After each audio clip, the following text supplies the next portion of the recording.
Hello दोस्तों, PCS क्रांति के यूट्यूब चैनल पर आप सभी का एक बार पुनः स्वागत है। दोस्तों, डेली करंट अफेयर्स की इस श्रृंखला में हम लेकर हाजिर हैं आज के महत्वपूर्ण तथ्यों को। तो चलिए शुरू करते हैं अपने आज के महत्वपूर्ण करंट अफेयर्स को। तो आज का पहला बिंदु है इली बोलोजन। इली बोलोजन एक व्यक्ति हैं, यह चर्चा में रहे हैं। इसके कारण जान लेते हैं। इन्हें रोमानिया के अंतरिम राष्ट्रपति के रूप में नियुक्ति मिली है। ठीक है, इली बोलोजन रोमानिया के अंतरिम राष्ट्रपति के रूप में नियुक्त हुए हैं। यह बिंदु आप ध्यान रखेंगे, या अंतरिम राष्ट्रपति। ठीक है, इन्होंने क्लास योहानिस का स्थान लिया है। आप इस बिंदु को भी ध्यान रखेंगे। तो इली बोलोजन के बारे में क्या है कि यह रोमानिया के अंतरिम राष्ट्रपति के रूप में नियुक्त हुए हैं। इन्होंने क्लास योहानिस का स्थान लिया है। यह बिंदु आप ध्यान रखेंगे। ठीक है दोस्तों, तो चलते हैं आज अपने दूसरे बिंदु की तरफ। यह है लंपी स्किन डिजीज वैक्सीन। अब जानते हैं लंपी स्किन डिजीज, क्योंकि लंपी स्किन अभी हाल ही में कुछ समय पहले भारत सहित पूरे विश्व में बहुत ही भयावह स्थिति उत्पन्न किया था। इससे भारत में लगभग 2 लाख से ज़्यादा पशुओं की मृत्यु हो गई थी, और भारत में देखा गया कि ये भी कि उत्पादन स्तर, दुग्ध का उत्पादन स्तर भी कम हो गया था। तो यह बहुत ही गंभीर विचारणीय विषय था। इसी के लिए सरकार द्वारा और कुछ एजेंसियों द्वारा जो कि वैक्सीन का निर्माण करती हैं, वो सब ने मिलकर लंपी स्किन डिजीज वैक्सीन का निर्माण किया। एक वैक्सीन है, उसका नाम है बायो लंपी वैक्सीन। ठीक है दोस्तों, नाम क्या है? तो नाम यह है बायो लंपी वैक्सीन। आप इस नाम का जानेंगे।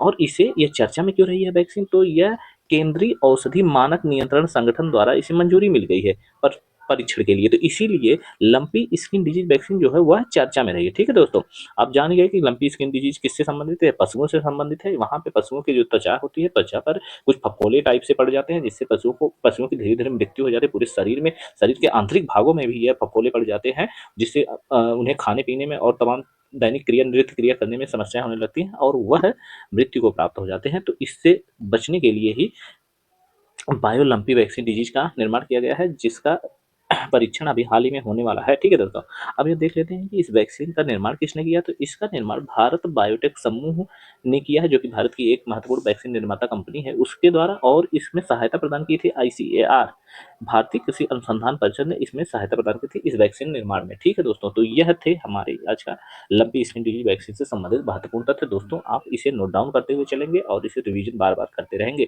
और यह स्टेट पीएससी एग्जामों के लिए to the point current affairs को लाया जा रहा है आपके लिए, जिसे आपको लास्ट टाइम में करंट अफेयर्स को लेकर कहीं भी भटकना वगैरह ना पड़े। इसीलिए हम लोग इसे एक सीक्वेंस में, एक तरीके से स्टेट पीएससी के एग्जाम के पॉइंट ऑफ व्यू से इसे हम लेकर आ रहे हैं। और दोस्तों, आप अगर इसका पीडीएफ प्राप्त करना चाहते हैं तो आप हमारे इस चैनल के, पीसीएस क्रांति के टेलीग्राम चैनल से आप जुड़ सकते हैं दोस्तों। तो वहां से आपको यह पीडीएफ प्राप्त हो जाएगा। ठीक है दोस्तों, तो चलते हैं अपने अगले बिंदु की तरफ। अगला बिंदु आज का हमारा, सबसे प्राचीन जुरासिक पक्षी जीवाश्म की खोज हुई है। यह आजकल ऐसे क्वेश्चन बनने लगे हैं। अभी आप बीपीएससी में देखे होंगे, 69वीं बीपीएससी में इसी टाइप का एक क्वेश्चन पूछा गया, और बार बार पूछा ही जाता रहता है इस टाइप के क्वेश्चन, जो कि बहुत ही यूनिक होता है। संसार में किसी चीज की खोज वगैरह होती है तो वो पूछा जाता रहता है।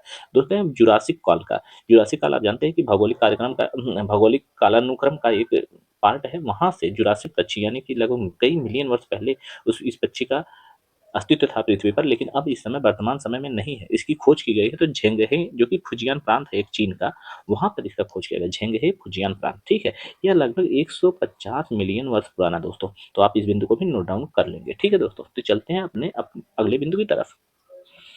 आज का अपना अगला बिंदु है हर खेत स्वस्थ खेत। यह अभियान लॉन्च किया गया है। तो इससे देख लेते हैं इसके महत्वपूर्ण संबंधित तथ्यों को। तो पहला तथ्य इससे संबंधित हरियाणा सरकार द्वारा शुरू किया गया है। स्वस्थ खेत, हर खेत स्वस्थ खेत की शुरुआत किसने करी? इसका शुभारंभ किसने किया था? हरियाणा सरकार ने शुभारंभ किया। और इसका उद्देश्य क्या है दोस्तों? तो इसका उद्देश्य है सभी किसानों को मृदा स्वास्थ्य कार्ड प्रदान करना है। दोस्तों, उत्पादकता को बढ़ाने के लिए और मृदा को स्वास्थ्य रूप में रखने के लिए, यानी कि पौधों के लिए जो पोषक तत्व होते हैं, आवश्यक पोषक तत्व होते हैं, वह मृदा में है कि नहीं है, किस किस पोषक तत्वों की कमी है, उन सबको जांच करने के लिए, उन सबकी जांच करने के लिए एक संस्था द्वारा इसके इसके प्रति एकड़ क्षेत्र से ही नमूने लिए जाएंगे, जिसमें उसे सभी पोषक तत्वों की मात्रा को देखा जाएगा, और उसके आधार पर उस प्रति एकड़ खेत का एक स्वास्थ्य कार्ड निर्मित किया जाएगा कि इसमें यह जो क्षेत्र है यह किस पौधे के लिए उपयुक्त है, इसमें क्या क्या कमी है, किस किस की इसमें प्रचुरता है। ठीक है दोस्तों, तो आप इस बिंदु को ध्यान देंगे कि हर खेत स्वस्थ खेत अभियान किससे संबंधित था? हरियाणा सरकार द्वारा चलाया जा रहा है। ठीक है दोस्तों, आज चलते हैं अपने अगले बिंदु की तरफ, राष्ट्रपति शासन दोस्तों।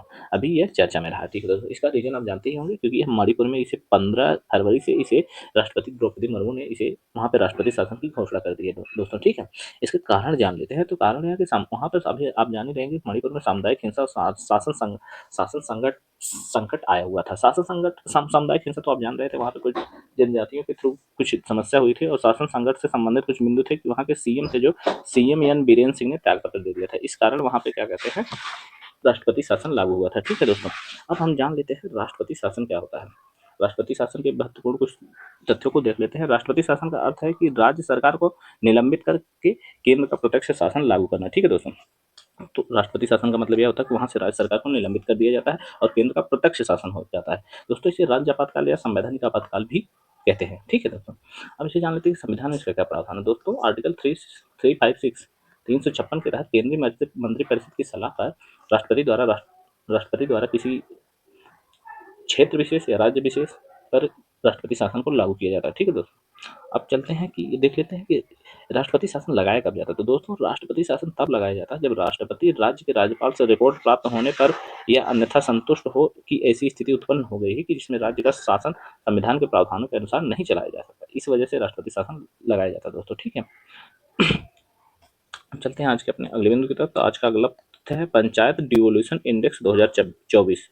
पंचायत डिवोल्यूशन इंडेक्स 2024, तो इसको देख लेते हैं कि इसका लॉन्च किसने किया। तो इसकी लॉन्चिंग करी है केंद्रीय पंचायती राज मंत्री एसपी बघेल द्वारा इसे लॉन्च किया गया है। उसका निर्माण भी केंद्रीय पंचायती राज मंत्रालय द्वारा ही किया गया है। इसमें 4 श्रेणियों में इसे विभाजित करके इस रैंक को निकाला गया था, जिसमें उच्च, मध्यम, निम्न और अति निम्न, इन 4 आधारों पर ही उसका किया गया था। और ये 3 आधारों पर रैंकिंग का निर्माण किया गया, जिसमें फ्रेमवर्क रैंकिंग, कैपेसिटी बिल्डिंग और अकाउंटेबिलिटी रैंकिंग, ये 3 आधारों पर इस रैंकिंग का निर्माण किया गया था। अब रैंकिंग देख लेते हैं राज्यों की।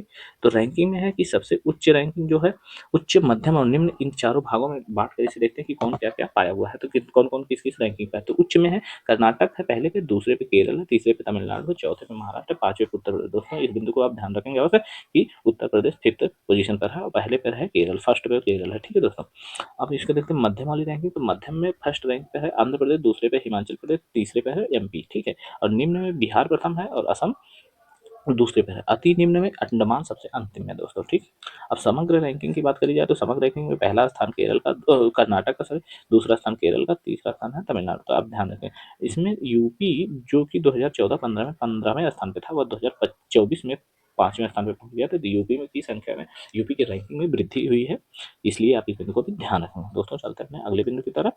अगला बिंदु है पयोधी। पयोधी ये क्या है, इसको देख लेते हैं। यह दोस्तों एम्स दिल्ली द्वारा यह एक मानव मिल्क बैंक की शुरुआत की गई है। पयोधी क्या है, यह एक मानव मिल्क बैंक है। इसकी शुरुआत कहाँ की गई, तो एम्स दिल्ली में की गई दोस्तों।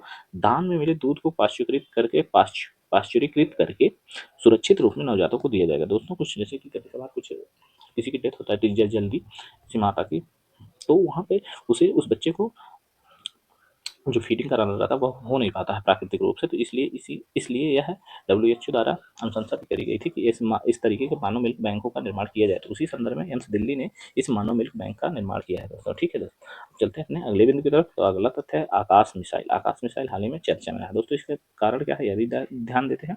इसका कारण रहा कि चीन में तनाव के चलते हुए फिलीपींस जो कि दक्षिणी चीन सागर में विवाद का बिंदु, कई देशों के साथ चीन के झगड़े चल रहे हैं, उसी के संदर्भ में फिलीपींस ने भारत से आकाश मिसाइल खरीदने के लिए लगभग $200 मिलियन की एक डील करी है। तो आप इस बिंदु को भी ध्यान रखें। ठीक है सर, अब इसकी विशेषताएं देख लेते हैं। तो इसकी रेंज है 25 किलोमीटर और यह सतह से हवा में मार करने वाली प्रणाली है। और यह आप ध्यान रखेंगे आकाश मिसाइल से संबंधित जो महत्वपूर्ण बिंदु, इसकी रेंज है 25 किलोमीटर और यह सतह से हवा में मार करने वाली प्रणाली है। ठीक है दोस्तों, और इसमें एक और बिंदु है कि आर्मेनिया है जो यह भी भारत से आकाश मिसाइल करने के लिए समझौता किया है। यह था आज का करंट अफेयर दोस्तों।